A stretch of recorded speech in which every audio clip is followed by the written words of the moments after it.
Bonjour, émission Histoire religieuse.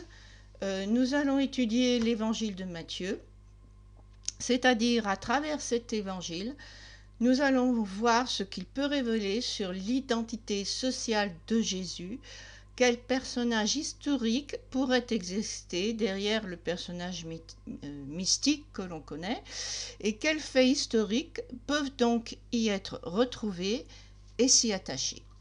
Donc l'évangile selon Matthieu, il commence ainsi. Généalogie de Jésus-Christ, fils de David, fils d'Abraham. Donc il proclame à la fois l'appartenance de Jésus, son enracinement d'abord hébraïque, puisqu'on remonte jusqu'à Abraham, avant même le peuple juif, vous avez les Hébreux, ça remonte à Abraham, et sa légitimité royale, bien qu'il n'appartienne pas à la dernière dynastie royale juive, par l'aristocratie juive, qui était la dynastie hasmonéenne. Donc sa généalogie le fait descendre de David, entre autres. Cependant, la dernière dynastie royale de Judée est celle du roi Hérode le Grand, un usurpateur, fils d'un Iduméen converti, Antipater Ier, qui s'imposa par la force et épousa une princesse royale hasmonéenne, Marianne Ier. Alors si je mets des numéros, c'est parce qu'en fait il y a plusieurs Antipater dans l'histoire de la Judée, plusieurs Maria, mais pour s'y retrouver, donc je leur attribue des numéros. Donc en fait les Iduméens, c'est un peuple nomade, qui, comme d'ailleurs les Hébreux, vient d'Irak et qui s'est installé donc au sud de Jérusalem. À un moment donné où il y avait des troubles dans le pays, et lorsque un pouvoir fort a de nouveau été instauré en Judée, eh bien pour rester, ils ont dû se convertir. Donc c'était le cas donc du père d'Hérode le Grand, Antipater I, et vous voyez l'insertion sociale a été vite faite parce qu'il se retrouvait chef des armées.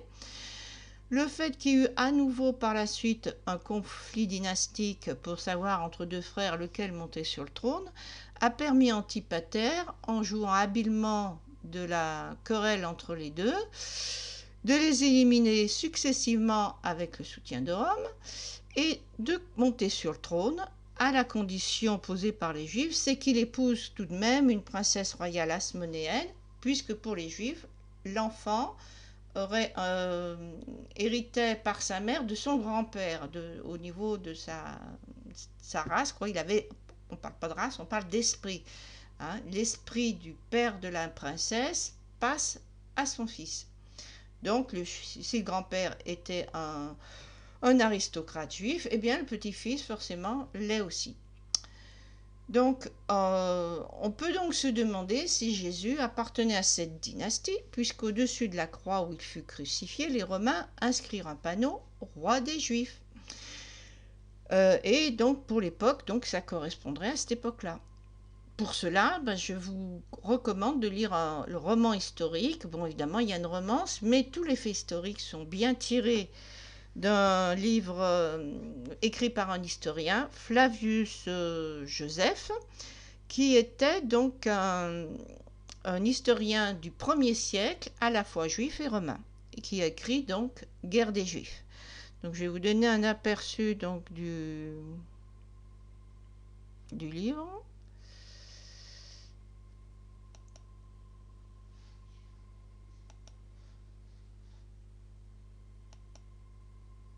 Oh, fenêtre internet, voilà. Donc voilà le livre. Donc Salomé, le fils de la lumière, Jésus de Nazaréen, aux éditions Baudelaire.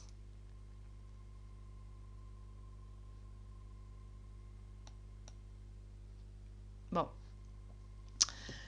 Alors ensuite, donc, nous allons voir, au niveau généalogie.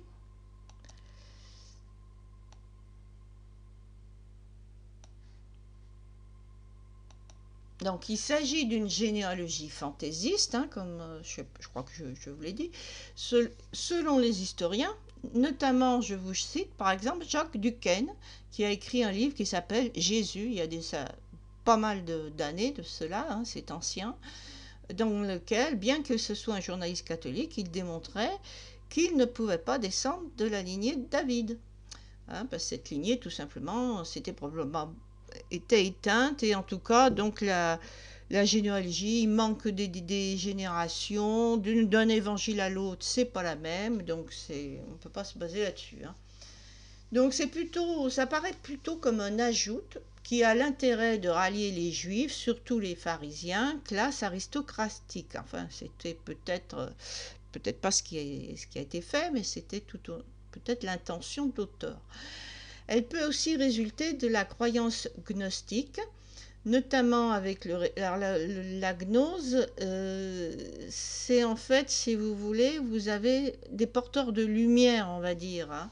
C'est-à-dire que vous avez un Dieu de lumière, un Dieu suprême, qui n'est pas le créateur du monde matériel, qui est créé par des divinités impures, hein, mais que de temps en temps, donc il envoie sur terre sa parole qui est donc pris en compte tel qu'on nous le dit pour Jésus, mais que ça serait produit aussi pour d'autres, hein, pour Moïse, Élie, enfin, etc. C'est quelque chose encore au-dessus et en dehors de la religion chrétienne également, quelque chose qui est plus qu'un prophète. Le prophète, lui, se contente d'être inspiré par Dieu en étant un homme sur terre. Et ce qu'ils ont de particulier, c'est que donc c'est dans Jésus, vous avez Élie, vous avez aussi enfin dans le livre de la Genèse, hein, bref j'ai oublié, il y en a un autre, ils sont censés ne pas mourir. Élie repart comme ça au ciel sur un char en feu. Hein. Donc on comprend que Jésus devait ressusciter. Hein. Donc, oui, naissance donc, et fantaisiste. Maintenant, après la généalogie, on a le récit de la naissance. Alors, je vais vous le lire carrément. Hein. Voici de quelle manière arriva la naissance de Jésus-Christ. Marie, sa mère, ayant été fiancée à Joseph, se trouva enceinte par la vertu du Saint-Esprit, avant qu'ils aient habité ensemble. Joseph, son époux, qui était un homme de bien, qui ne voulait pas la diffamer, se proposa de rompre secrètement avec elle. Comme il y pensait, voici un ange du Seigneur lui apparut en songe et dit : Joseph, fils de David, ne crains pas de prendre avec toi Marie, ta femme, car l'enfant qu'elle a conçu vient du Saint-Esprit. Elle enfantera un fils et tu lui donneras le nom de Jésus. C'est lui qui sauvera son peuple de ses péchés. C'est-à-dire que là, il ne faut pas y voir une histoire d'un rédempteur moral comme on a uniquement dans la religion chrétienne actuelle. C'est la version judaïque, c'est-à-dire que c'est tout le peuple qui est puni pour des actions d'impiété. Donc, voilà. Et c'est pour ça qu'il est sous une dictature tyrannique d'Hérode le Grand. C'est pour ça qu'il y a des massacres. C'est pour ça que les Romains les font plier sous l'impôt. Et s'ils se montrent beaucoup plus pieux, beaucoup plus observateurs de la loi, eh bien, Dieu les aidera donc à se libérer de leurs tourments. Et en leur envoyant notamment un sauveur. Et Jésus signifie l'Éternel sauve ou l'Éternel délivre. Donc, vous voyez ce qui est affiché, je vais vous faire remarquer que la naissance est annoncée en songe à Joseph, ce qui est tout à fait dans la tradition juive, c'est-à-dire c'est l'homme. Hein. La femme, c'est plus comme dans la version coranique de la terre fertile. Hein. Mais il y a un intermédiaire quand même, il y a un ange, donc c'est ça de la gnose, vous avez des intermédiaires, le Dieu suprême, il n'est pas en contact comme ça direct. Hein. Donc, ça a donné ensuite dans le langage populaire l'apparition, par exemple, des anges, les demi-dieux chez les Grecs, etc. Alors que dans l'évangile de Luc, on ne vous parle pas de Joseph qui fait un songe, on vous dit que c'est Marie qui entend une voix. Donc il y a quand même une grosse différence d'un évangile à l'autre, parce que là, c'est une version chrétienne, quoi. On veut donner de l'importance à Marie, le culte marial, c'est une intervention divine, donc c'est de Marie dont on va parler que Dieu s'adresse à Marie, ce qui donne tout de même une importance à la femme, qui donne donc une capacité à la femme d'avoir cette étincelle divine. Et c'est d'ailleurs cela qui fait que vous aurez un concile qui va reconnaître une âme à la femme, hein, attention. Donc c'est quand même quelque chose d'assez capital. Et on peut supposer que l'histoire qu'on est passé du songe à l'annonciation de Marie, à partir du moment qu'on a décidé que les femmes pouvaient avoir une âme. Bien plus tard au 19e siècle, carrément, hein, avec l'histoire de... c'est Sainte Bernadette, là, qui, auprès d'une source, la Vierge lui apparaît, elle dit « Je suis l'Immaculée Conception », donc très tardivement. On va avoir le culte de dire ben, si la mère, Jésus étant un fils de Dieu, sa mère est pure, si elle est pure, elle ne peut pas avoir de péché originel. Donc voilà, Marie n'a pas de péché originel. C'est quand même une femme, elle aussi, tout à fait exceptionnelle, dit-on. Donc vous voyez, cet ajout encore tardif montre bien que la religion est une série d'échafaudages intellectuels les uns sur les autres, beaucoup plus que des faits historiques. Voilà. Mais ce qui ne nous empêche pas de rechercher à travers les textes eux-mêmes des événements historiques. Donc, on va aller un peu plus loin. Ah, je suis trompée.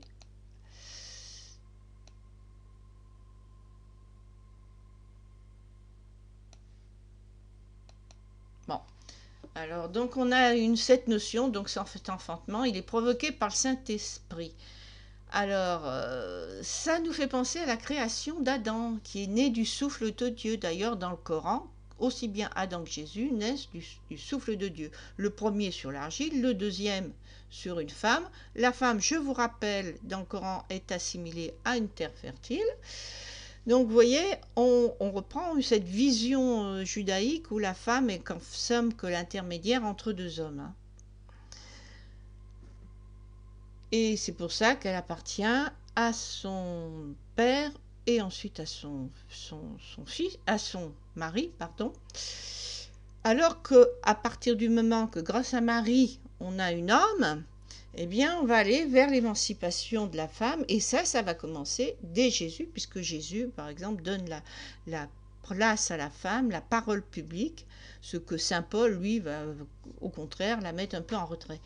Mais n'oublions pas Marthe, à qui Jésus dit elle a sa place, elle fait son travail d'autre, aussi bien en prenant part au discours que si elle était à faire la cuisine. Bon, fermons la parenthèse. Donc, ce Jésus assimilé à Adam, de par sa conception, eh bien, c'est un peu comme le premier homme d'une nouvelle humanité, et de l'appellation le Fils de l'homme. Et dans Matthieu, on trouve « Heureux ceux qui procurent la paix, car ils seront appelés fils de Dieu ». On voit, Dieu recommence avec Jésus une nouvelle humanité. On vous parle d'Apocalypse, il y a un parallèle très net qui est fait avec le déluge, et Noé avec une humanité qui devait être meilleure, et apparemment elle n'a pas dû être meilleure. Rebelote, Dieu recommencerait avec Jésus.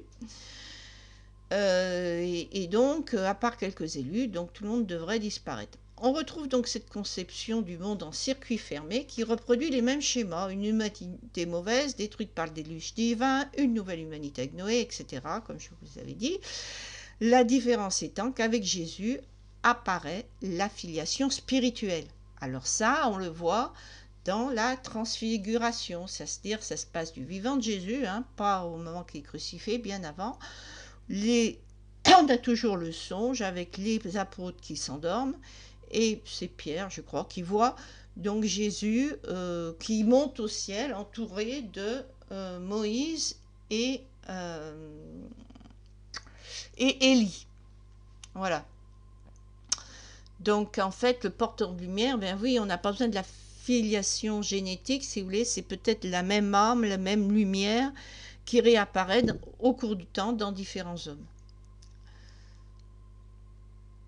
Bon, maintenant on va passer à l'étude de l'arbre généalogique d'Hérode le Grand, avec cette hypothèse donc de l'appartenance de Jésus et aussi Jean-Baptiste, qui est donc, on vous dit, un parent de Jésus. Donc, comment on peut les inclure dans cet arbre? Alors ça, toujours pareil, hein, pour avoir plus de détails, ça je ne peux pas vous donner tous les arguments, il faut vous référer donc au livre de Salomé. Attendez, voilà, fenêtre internet. Voilà, Salomé est le fils de la lumière. Donc on va fermer tout ça. On va fermer ça. PDF. Et on va... Voilà. Donc nous voilà donc avec le schéma. Alors, vous voyez, il y a des flèches rouges. Hein, puis une de bleu entourée de rouge. Donc là, vous voyez du rouge, c'est les mariages. Quand vous voyez des tout petits traits comme ça, bleus, eh bien, c'est la filiation. Par exemple, là, vous avez Marianne, qui est la mère d'Aristoboule.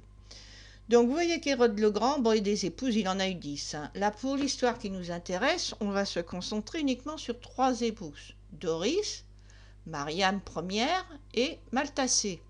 Alors, Doris, c'est une Iduméenne, qui donc, avant d'être sur le trône, Hérode le Grand était déjà marié, il a même eu un fils de cette femme, donc vous voyez, le fils qu'il a eu avec cette femme s'appelait Antipater, tout comme son père, donc là j'aurais dû vous mettre Antipater II, hein, puisque le 1 c'est le père d'Hérode le Grand.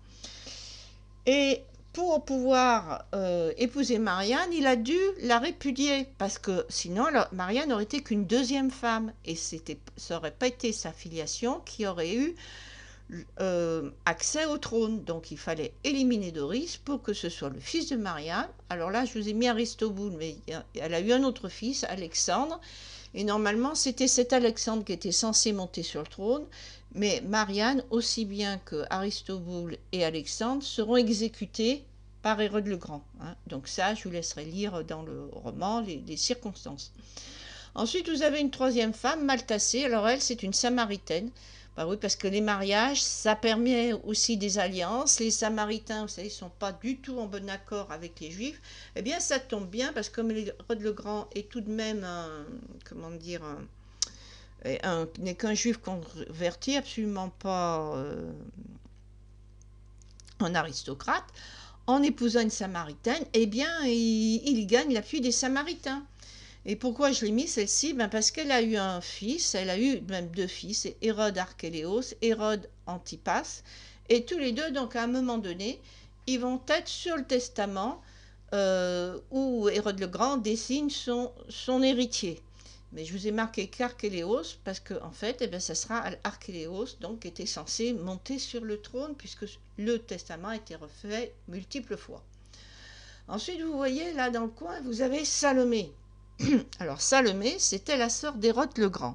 Salomé, vous voyez 2 flèches rouges, parce qu'elle a été mariée 2 fois. Une première fois à Joseph Ier, dont elle a eu un fils Joseph II, et Costobar, dont elle a eu une fille Bérénice.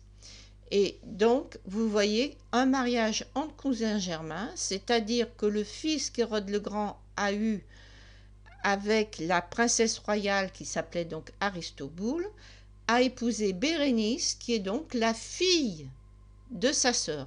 Hein. Donc, voilà.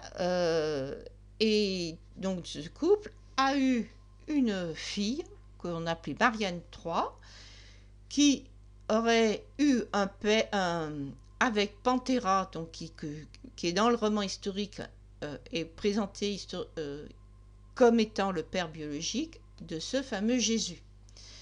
Alors, Panthéra, d'où j'ai sorti ce nom, c'est simplement dans Jacques Duquesne qui nous parle que des bruits couraient qu'un légionnaire aurait pu être le père de Jésus du nom de Panthéra. Mais ce qu'il faut savoir, c'est que précisément les princes de Judée qui n'allaient pas sur le trône, eh bien ils étaient récupérés par la Légion romaine et ils étaient officiers de la Légion romaine. Donc c'est pas le légionnaire, hein, le soldat de base. Hein. Probablement, ça peut être un fils de la famille royale qui, n'ayant pas accès au trône, se retrouve donc se retrouve légionnaire. D'ailleurs, les fils d'Alexandre, pour ne pas être le père a été exécuté et les fils donc sont partis en Grèce et ensuite ils sont entrés dans l'armée romaine. Bien, ensuite donc voilà, donc vous voyez qu'en fait Jésus, d'après le roman, il faut vous lire le roman pour le savoir un peu plus de détails, pourrait descendre donc de Mariam, qui était en fait la petite fille par son père de Salomé, qui était la sœur d'Hérode le Grand, et par son père, hein, elle était la petite fille, le père de Jésus était en fait le petit-fils de Doris, sa femme qui a été répudiée. Bon, ensuite, on va voir donc une autre diapositive. Ah, il faut que je retourne sur le modèle. Voilà. Donc là, vous voyez, je vous ai mis Salomé, la sœur d'Hérode le Grand. Je vous ai remis le mariage d'Hérode le Grand avec Marianne Ier. Et donc, il a eu aussi, parce qu'il y a eu plusieurs enfants, hein, Hérode de Chalcis, Aristoboule, Hérode de Chalcis. Et cet Hérode de Chalcis, eh bien, ça serait lui, donc, qui aurait pu épouser, donc d'après l'histoire, Marianne III, dont on avait fait aussi également la mère de Jésus. Donc, on peut supposer qu'elle a été veuve d'ailleurs très jeune, hein, et qu'elle a pu très bien être mariée par la suite à Hérode de Chalcis.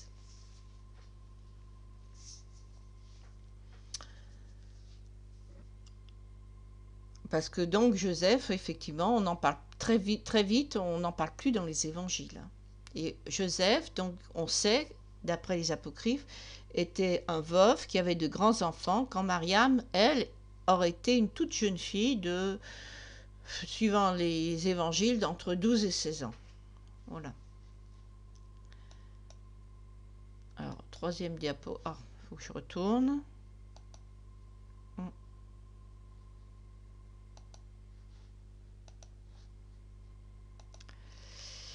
Donc, là, on a notre Hérode le Grand, vous voyez, qui a eu donc l'épouse royale, la Marianne Ier, il l'a fait exécuter, l'accusant d'adultère.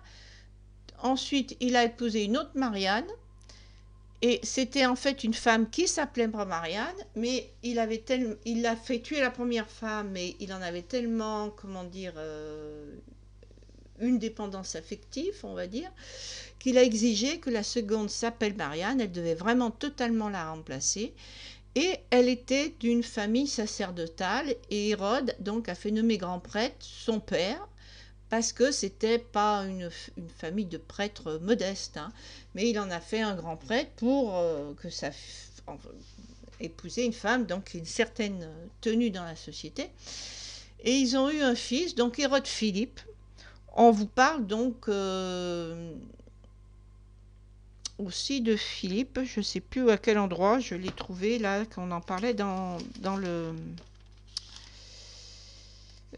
l'évangile. Donc quand on vous parle de Philippe, il s'agit donc de cet Hérode Philippe. Oui, Philippe, on en parle donc dans l'histoire de Jean-Baptiste, voilà, on y vient. Donc, avec sa première Marianne, là, il a eu une fille qui s'appelait Hérodiade. Et cette fille Hérodiade, ah, il y a une petite Hérode. Donc, il a eu, si vous savez, dans le précédemment, donc, ils ont eu un fils Aristoboule, et Aristoboule, excusez-moi l'erreur, Aristoboule, donc, était le père d'Hérodiade. Donc, Hérodiade, c'était la petite fille de Marianne et d'Hérode Ier. Et elle a épousé son demi-oncle, on va dire, qui était donc le fils de Marianne II et d'Hérode. Donc, l'hypothèse serait que Jean-Baptiste serait issu de ce couple. Ils ont eu aussi une fille, Salomé, la fameuse Salomé qui va danser pour réclamer la tête de Jean-Baptiste. Et cela expliquerait beaucoup de choses, parce qu'on comprend que Jean-Baptiste, quand Hérodiade donc va être, moi je pense, plutôt enlevé par Hérodote Antipas, parce que lui aussi, il voulait avoir une princesse royale parce qu'on sait que lui aussi avait été couché sur le testament d'Hérode, et ensuite ça a été son frère Archéléos qui a été nommé comme devant succéder à Hérode le Grand. Et Antipas, à plusieurs reprises, a contesté ce testament et réclamait donc de régner. Il a réclamé même auprès de Rome. Hein. Il a eu aussi le soutien à un moment donné au départ de Salomé. Donc, en épousant une princesse royale, il avait beaucoup plus de royal, c'est-à-dire au niveau des Juifs, hein, c'est-à-dire que sa mère, elle était oui, son fils est un prince juif, hein, Aristobule, et donc elle transmettait bien le sang royal. Mais Hérode Antipas, lui, par contre, n'a pas eu d'enfant. Hein. Mais donc il a fait ce mariage pour pouvoir s'appuyer sur la réclamation de la royauté. Donc, qu'est-ce qu'il a fait? Jean-Baptiste, comme lui, il était le fils d'Hérode Philippe, évidemment, et qu'Hérode Philippe, donc, il avait été banni par Hérode le Grand, il a contesté ce mariage en disant la loi juive empêche une femme d'épouser un autre homme quand son premier mari est encore vivant. Donc, en réponse, Hérode Antipas aurait, d'après les évangiles, à la demande de Salomé, que ce serait Salomé qui aurait demandé la tête de Jean-Baptiste. Moi, je pense que peut-être ce qui s'est passé, c'est que, en toute logique, Antipas a exécuté le fils de son rival, ça se comprend très bien, puisqu'il y avait des émeutes, il était contesté, et qu'Hérode Philippe avait tout à fait le droit, donc, c'était lui légitimement aux yeux de la loi juive qui était le mari d'Hérodiade, et c'était lui qui pouvait réclamer le trône. Hein. Et donc, probablement, c'est Hérode Antipas qui l'a fait exécuter, donc pour cette raison politique, pour les émeutes d'ailleurs qui sont en Judée à cette époque-là. Et Salomé, par sa danse, simplement réclamait la tête parce que c'est important pour la loi juive d'enterrer le corps en entier. Hein. Ils ont des croyances un peu qui sont un peu de l'ordre de la réincarnation. Et je pense que c'était plus pour faire sa mère, justement, c'est sa mère qui lui demande, je présume qu'elle voulait récupérer le corps entier de son fils. Donc je verrais plutôt la raison de sa danse pourrait s'expliquer ainsi. Bon, on s'est un peu éloigné de notre sujet, on va revenir à l'évangile de Matthieu.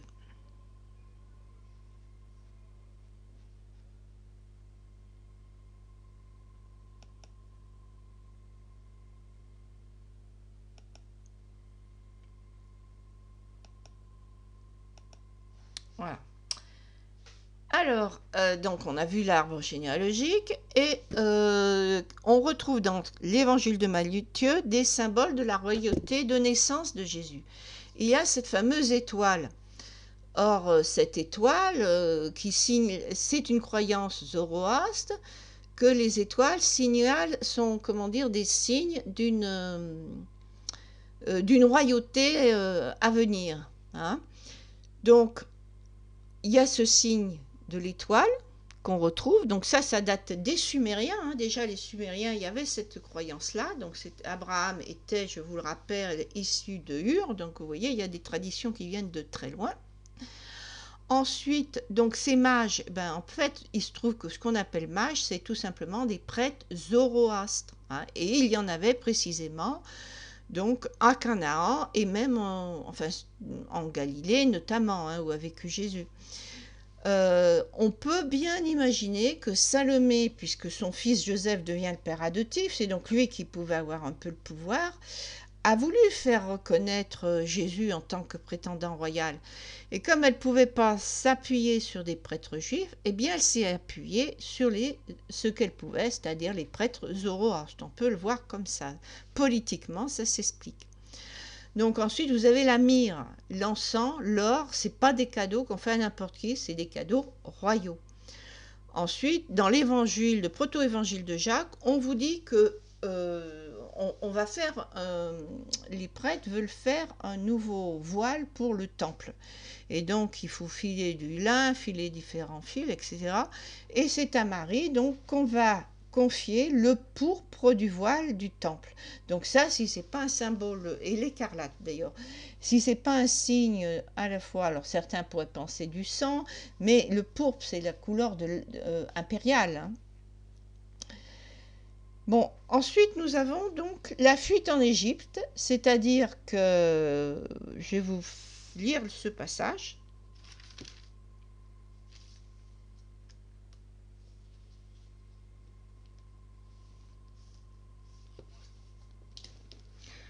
Le roi Hérode, alors quel Hérode, hein, c'est toute la question, parce qu'on a Hérode le Grand, mais dans ceux qui... on a eu Hérode Antipas, donc avant la mort d'Hérode le Grand, qui était censé devenir l'héritier d'Hérode le Grand. Et puis, juste avant sa mort, Hérode le Grand aurait modifié, à moins que ce soit quelqu'un d'autre qui l'ait fait, hein, il y avait juste un petit nota bene en bas du testament qui annulait en disant non, bah finalement, c'est Hérode Archéléos qui montre que je demande que Rome reconnaisse pour monter sur le trône. Donc évidemment que le testament était contesté, hein, n'importe qui aurait pu faire cette ajoute, hein, notamment notre Salomé, pour faire une dispute donc entre les deux frères et pouvoir avoir le champ libre, elle, pour faire reconnaître donc quelqu'un qui soit d'origine iduméenne. Alors, où j'en suis? Donc, voilà, quel Hérode il s'agit lorsqu'on lit « Le roi Hérode, ayant appris cela, fut troublé, et tout Jérusalem avec lui. » Alors, on dit le roi, évidemment, on pense à Hérode le Grand, hein, mais je pense qu'il peut y avoir des confusions. Il assembla tous les principaux sacrificateurs et les scribes du peuple, et il s'informa auprès d'eux du lieu où le Christ devait naître. Ils lui dirent à Bethléem en Judée, car voici ce qui a été écrit par le prophète.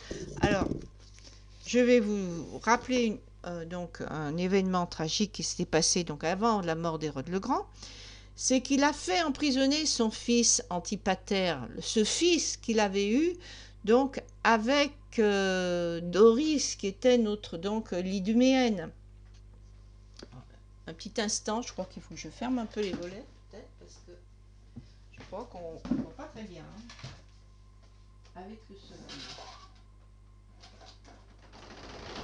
Voilà.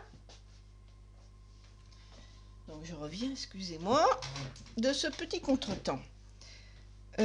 Oui, donc son fils Antipater, qui à un moment donné, donc une fois qu'il avait exécuté les enfants de la princesse royale, il avait fait revenir le fils qu'il avait eu avec son épouse Iduméenne. Et finalement, il s'en est débarrassé aussi. Et ce fils aurait comploté, est-ce vrai, est-ce faux? Donc ça, vous retrouverez ça dans le roman.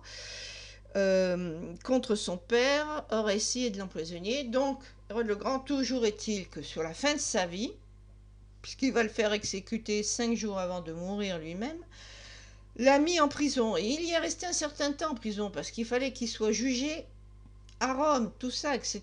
Donc il était là à pourrir dans les prisons.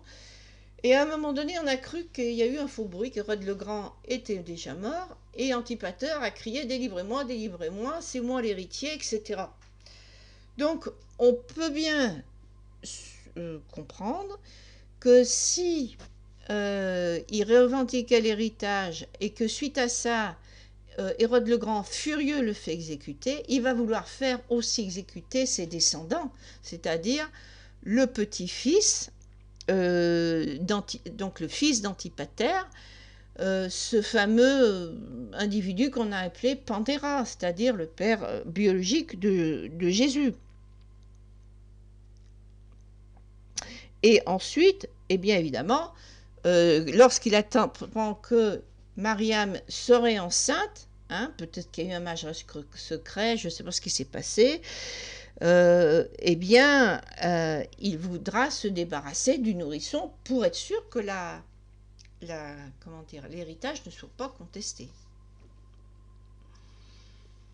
Donc là, ça peut être notre Hérode le Grand, hein, qui veut protéger son héritier, qui pour l'instant était Hérode Antipas. Hein. Alors Hérode fit appeler en secret les mages et s'enquit soigneusement auprès d'eux depuis combien de temps l'étoile brillait. Puis il les envoya à Bethléem en disant « Allez, prenez des informations exactes sur le petit enfant. Quand vous l'aurez trouvé, faites-le moi savoir, afin que j'aille aussi moi-même l'adorer. » Après avoir entendu le roi, ils partirent. Et voici l'étoile qu'ils avaient vue en Orient allait devant eux jusqu'au moment où, arrivée au-dessus du lieu où était le petit enfant, elle s'arrêta. Quand ils aperçurent l'étoile, ils furent saisis d'une très grande joie. Ils entrèrent dans la maison, virent le petit enfant avec Marie sa mère, se prosternèrent et l'adorèrent, lui ouvrirent leur trésor, lui offrirent en présent de l'or, l'encens, la myrrhe. Puis, divinement avertis en songe, donc on a toujours notre songe, hein, donc ça c'est Dieu qui parle en fait, de ne pas retourner vers Hérode, ils regagnèrent leur pays par un autre chemin. Donc, quand ils furent partis, un ange du Seigneur apparut en songe encore à Joseph et dit « Lève-toi, prends le petit enfant et sa mère, fuis en Égypte. » Et vous connaissez la suite. Hérode, furieux, va faire massacrer tous les jeunes enfants de Bethléem. Alors on peut supposer qu'en fait, il a dû supposer tous ceux de la maison d'Antipater. Hein. C'est pas inévitable. Et on a ce fameux histoire du massacre des innocents. Alors je vous lis un petit passage. Hérode, voyant qu'il avait été joué par les mages, se mit dans une grande colère et il envoya tuer tous les enfants de 2 ans et en dessous qui étaient à Bethléem et dans tout son territoire, selon la date dont il s'était soigneusement enquis auprès des mages. Alors s'accomplit ce qui avait été annoncé par Jérémie le prophète, et on demande souvent à Jésus, Jean-Baptiste, et tue Jérémie. On a entendu des cris à Rama, des pleurs et de grandes lamentations. Rachel pleure ses enfants et n'a pas voulu être consolée. Je vais insister là-dessus. Rachel, qui symbolise le peuple juif, des mères juives, n'a pas voulu être consolée parce qu'ils ne sont plus. Vous retenez bien cette phrase et vous verrez ensuite pourquoi. Donc, qu'est-ce qui se cache derrière cette histoire de massacre des innocents ? Il y a quelque chose d'un peu plus important que quelques nourrissons qui ne sont pas des héritiers. Hein, pour que ça soit marqué comme ça, que c'est traverser les siècles. Alors, je vais vous lire un passage d'accident qui s'est passé sous Hérode le Grand et qui a eu de l'importance aussi après la mort d'Hérode le Grand, au moment de l'avènement du nouveau roi qui était Hérode Archéléos. Donc c'est à cheval sur les deux règnes. Alors,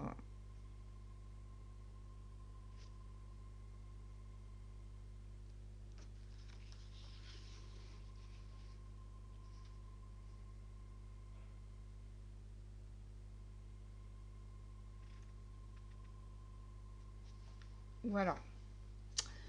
Alors,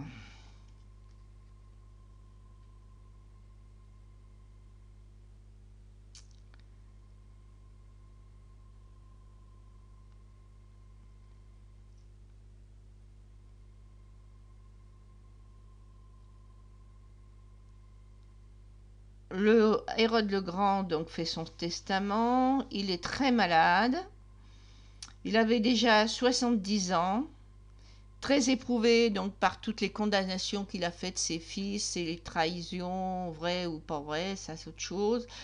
Mais il semble quand même que ça reposait sur des réalités. Alors on vous dit, charmante la paternité, sa maladie s'exaspérait à la pensée qu'Antipater était encore vivant car il avait décidé de le mettre à mort. Ben oui, parce que là on est donc au moment où il faut l'accord de Rome, hein, il ne peut pas le faire de lui-même. Non pas à la dérober, mais lui, il avait décidé de le mettre à mort, non pas à la dérober, mais lui présent et rétabli. Voilà. Ah, il veut pouvoir jouir de la mort de son fils, charmante famille. À toutes ces misères qui vint s'ajouter un soulèvement du peuple. Il y avait dans la capitale 2 docteurs qui passaient pour fort experts dans les lois des ancêtres et qui, pour cette raison, jouissaient dans la nation d'une très grande renommée. Ils s'appelaient Judas, fils de Sévoré, et Matthias, fils de Margalos. Ces docteurs expliquaient les lois devant un nombreux auditoire de jeunes gens, et tous les jours, ils réunissaient ainsi une véritable armée d'hommes à la fleur de l'âge. Quand ils surent que le roi se consumait de chagrin et de maladie, ils firent entendre confidentiellement à leurs amis que le moment était venu de venger Dieu. Bah, Dieu, il ne peut pas se venger tout seul. Hein. d'après eux, il faut croire, et de détruire les ouvrages élevés au mépris des lois nationales. Il était en effet interdit de placer dans le temple des images, des bustes ou des représentations quelconques d'êtres vivants. Or, le roi avait fait ériger au-dessus de la grande porte du temple un aigle d'or. Les docteurs exhortaient leurs amis à le détruire, proclamant que même si l'acte offrait quelque danger, il était beau de mourir pour la loi nationale, car l'âme de ceux qui avaient commis une telle action serait immortelle et gardait éternellement le sentiment de sa félicité, tandis que les âmes sans noblesse, qui n'avaient pas suivi leur enseignement, s'attachaient par ignorance à la vie et préféraient à une fin héroïque la mort par la maladie. Donc déjà, mourir de maladie pour Hérode le Grand, c'était quelque chose qui le dévalorisait. C'était presque une malédiction. Pendant qu'il discourait ainsi, le bruit se répandit que le roi était à la mort. Les jeunes gens se mirent à l'œuvre d'autant plus hardiment donc qu'ils le savaient en mourant. Au milieu du jour, à l'heure où dans le temple circulait beaucoup de monde, ils se firent descendre du toit au moyen de grosses cordes et brisèrent à coups de hache l'aigle d'or.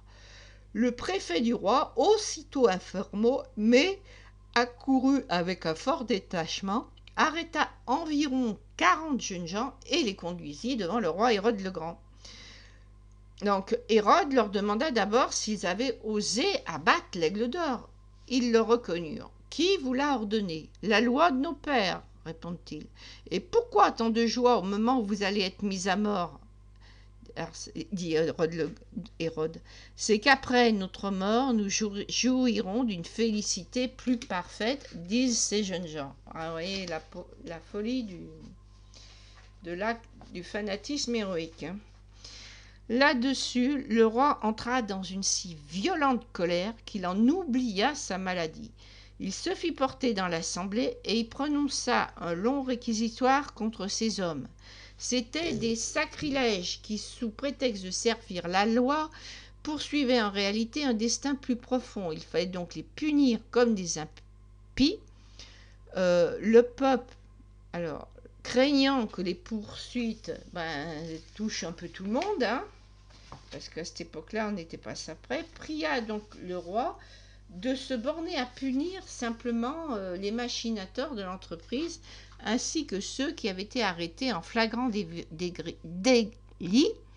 et de détourner sa colère des autres.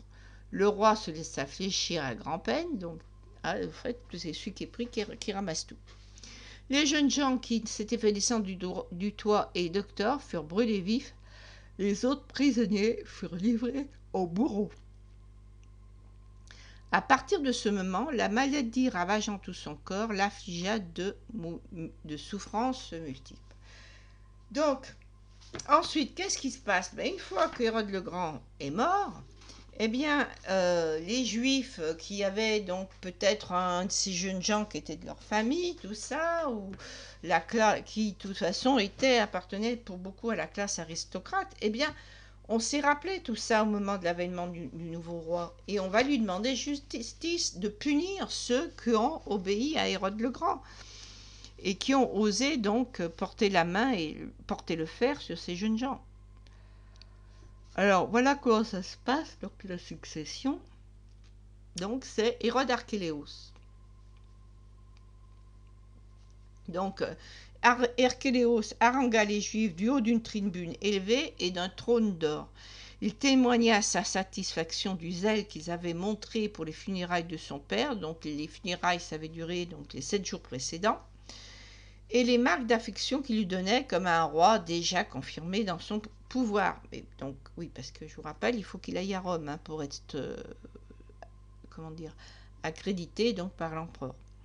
Cependant, pour le moment, il s'abstiendrait non seulement d'exercer l'autorité d'un roi, mais encore d'en prendre le tribut, donc juste à ce que César, que le testament d'Hérode avait fait mettre de tout, eût ratifié ses droits à la succession.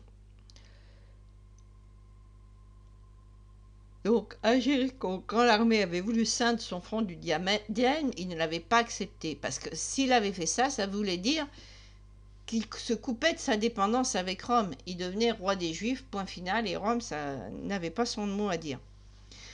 Cela ne l'empêcherait pas, disait-il donc, de récompenser généreusement le peuple, aussi bien que ses soldats, de leur empressement et de leur dévouement dès que les maîtres du monde lui auraient définitivement donné la couronne, car il s'appliquerait en toutes choses à les traiter mieux que ne l'avait fait son père. Oui, parce que la maladie de son père, c'est vu comme une malédiction divine, comme une punition pour tous donc les actes de violence qu'il aurait eu envers sa famille ou envers le peuple.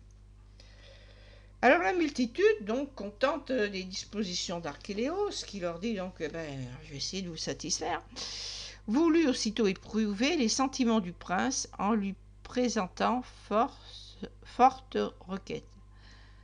Les uns lui criaient d'alléger les tribus, les autres de supprimer les droits fiscaux, quelques-uns de mettre en liberté des prisonniers. Dans son désir de complaire à la foule, il s'empressa d'acquiescer à toutes ces demandes. Ensuite, il offrit un sacrifice et fit bonne chère avec ses amis. Vers le soir, un assez grand nombre de citoyens qui ne rêvaient que de désordre s'assemblèrent, et alors que le général pour le roi était terminé, instituèrent une cérémonie et des lamentations particulières en l'honneur de ceux qu'Hérode avait fait châtier pour avoir abattu l'aigle d'or. Donc voilà, en cérémonie funèbre pour ceux qui ont commis des actes qu'Hérode a qualifiés de traîtrise, quoi. Hein. Donc on vous dit, c'est rien moins que dissimuler de ce deuil, des gémissements perçants, un chant funèbre réglé, des coups frappés sur la poitrine, qui retentissaient à travers la ville entière. On prétendait ainsi des hommes qui, par amour pour les lois des ancêtres et pour le temple, avaient, disait-on, donc péri sur le bûcher. Donc ils veulent tous l'évangile, ils crient vengeance. Donc voilà, hein, on a même si Jésus est né donc au moment de la mort d'Hérode le Grand, ce problème lié à ce massacre d'innocents, qui lui est vraiment l'événement historique, eh bien, il va être reporté aussi au moment de la naissance de Jésus et assimilé donc à ce massacre, justement, de, cette fois-ci, peut-être des nourrissons au sein de la famille d'Antipater. Voilà, donc fuite en Égypte, massacre des innocents, donc là, ça a été vu. On va bientôt terminer, je pense.